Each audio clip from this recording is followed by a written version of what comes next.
The other day, my friend Korda, aka Wakski, aka Yasha, and I were talking about our experience with what I have come to refer to as the gaming drought. A better name for it though is gaming thirst, I guess, as gaming drought implies that there is a severe lack of games, or good games, which you could definitely make the case for, but that's not what we were talking about. I'll give you an example of what I mean. I installed Doom 2016 to give it a chance as it's been sitting in my library unplayed for a minute. Got to the title screen, said fuck this, and booted up GTA 4. After about an hour of that, I was having a decent time, but again, I was like, I've had enough, and got off. Why do I bring this up? Because in that conversation we were wondering if it was the games that were coming out that changed, or was it us who changed? I know what you were, what you are. People don't change. You're Slippin' Jimmy. Well, surprise, surprise, it's a mix of both. Issues are rarely, and I mean very rarely, black and white after all. Twitter thinks otherwise, though. Never mind that dog shit website, though. It's time to reminisce about the good old days. It seems like that's all my sorry self is doing these days, given 2 of my most recent videos are about that very subject. Let's talk about whether the good old days were even that good at all. To start with, let's talk about my background in gaming, early on. I think I debuted my gaming career when my dad and I walked into Walmart and got myself a Nintendo DSi, and then 3 cartridges to go along with that. I ended up getting Lego Batman the video game for DS, some Pets game, and then some Baby game. Those last 2 games probably being influenced by my sisters. I never got another cartridge ever again. Besides that, I had an old Steam account with no paid games on it. I had Steam for Team Fortress 2 alone, and played it on a very shitty HP laptop, and not to mention, I had very shitty internet back then. Although I know that my dad was paying good ass money at that time, so his ass was probably getting robbed by AT&T. We've got to have money. But you know, it's fixed now. It has been for a while, so, you know, whatever. Anyways, when I did play TF2, I had like sub 20 frames. I would constantly get booted back to the main menu with the horrifying and dreadful red text at the top of the screen. The rest of my childhood gaming experience comes from Flash and other such web games. Obviously we had your cool math games, your Run and Bloxers, and all the other stuff on there, and it was fun. That was that baby shit that I only really touched when we were in the computer lab at school. There were other games. I don't remember all the sites, as they're buried deep within the recesses of my brain, but there were tons of sites with different games. A lot of them died, but Yate.com is still a thing. Miniclip, probably still around too. Alright, so I just checked that shit out. Miniclip apparently is not what it used to be at all. Go check it out if you'd like, but that is just a sad sight. Back to the topic at hand though. There were a few gems on here, at least in my eyes. Free Fall Tournament is a game that comes to mind.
That shit is fucking trash, dog. Get the fuck off the airwaves.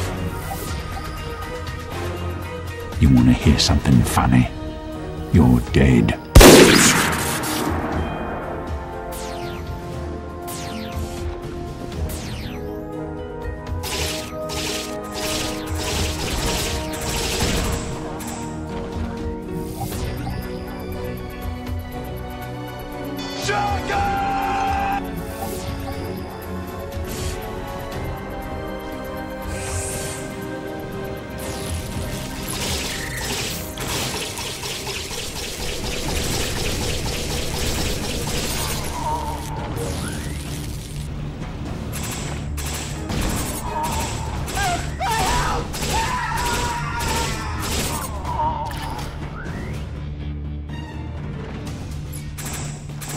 Another game I like to play is one called Combat 3. Very creative, I know, but it was what I had back then. It was basically a web Call of Duty, except you had all the weapons. Unfortunately, it can't be accessed now, as far as I'm aware. This video from YouTube is about the only thing I could find of its existence.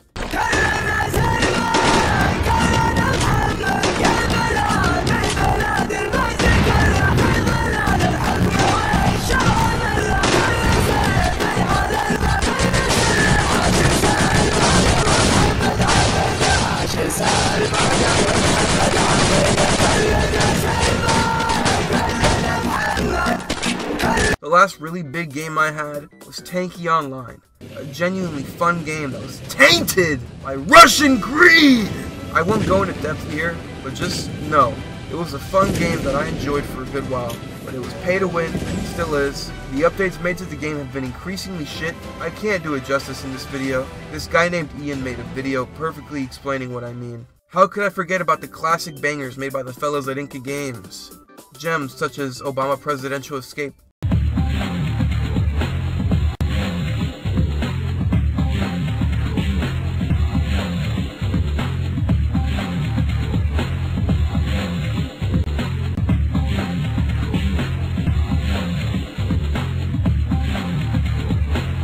No more bullets. Now it's my turn. Now you'll feel the power of my Obama Saw game.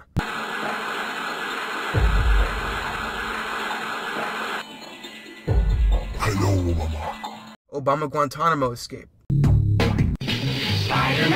Spider-Man does whatever a spider can. Spins a web any size, catches thieves. I really like the Obama games, if that wasn't made clear. Did you know my first foray into the Resident Evil franchise was with Obama Resident Evil?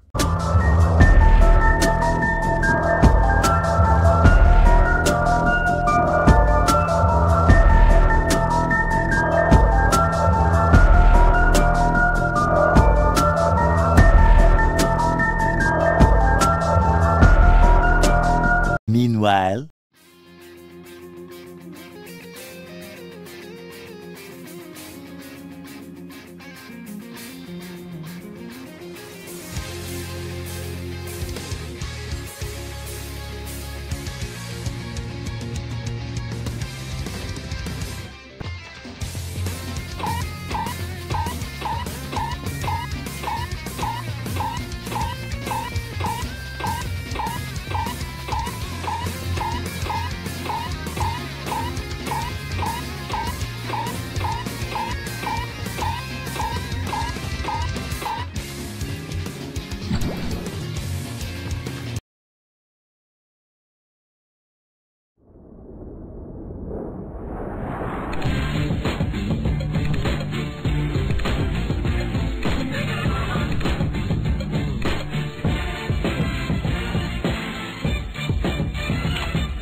Lastly, my brother also did have an Xbox 360, and that's where I played GTA 4 and 5. Now that I've told you my childhood gaming experience, you might be thinking, that sounds fucking awful.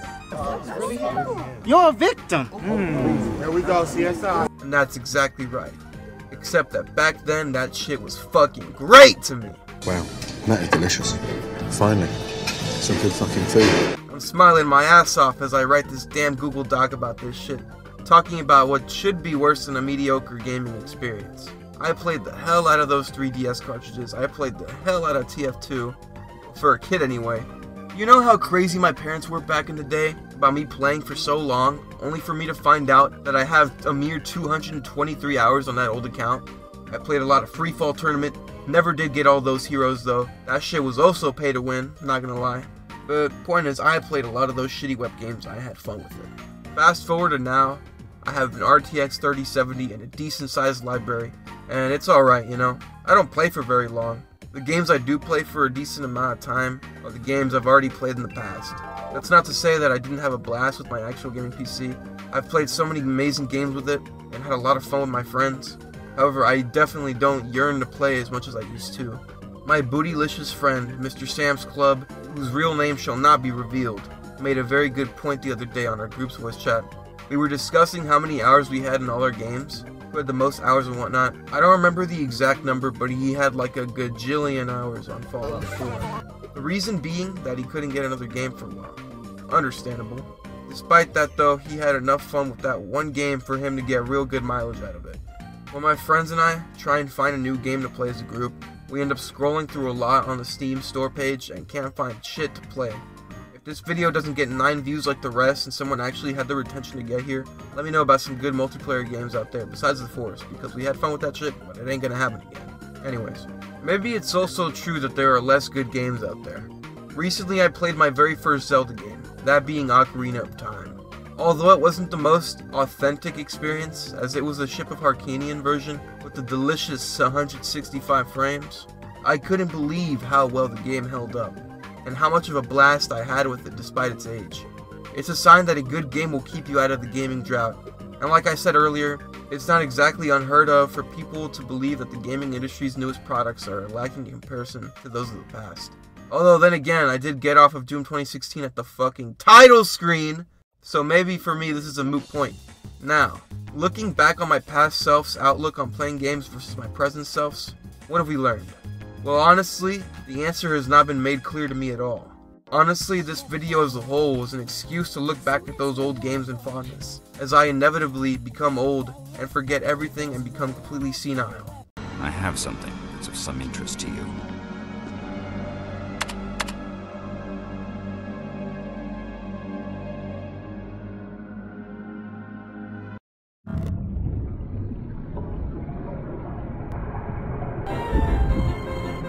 The ultimate life form. Tyrant. Wesker, you've become senile. Chris, you'll never understand. It's magnificent.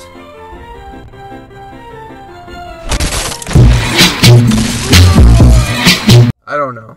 I am horrified at the prospect of me becoming completely disinterested in gaming. The fuck am I gonna do otherwise, besides go to the gym? Although I suppose it shouldn't be that big of a deal if it does happen.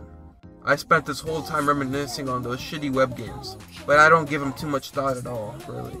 Maybe one day I'll look back at all the actual games I've played with fondness as well, having long since moved on. Hopefully that doesn't happen though, but who can really say for certain?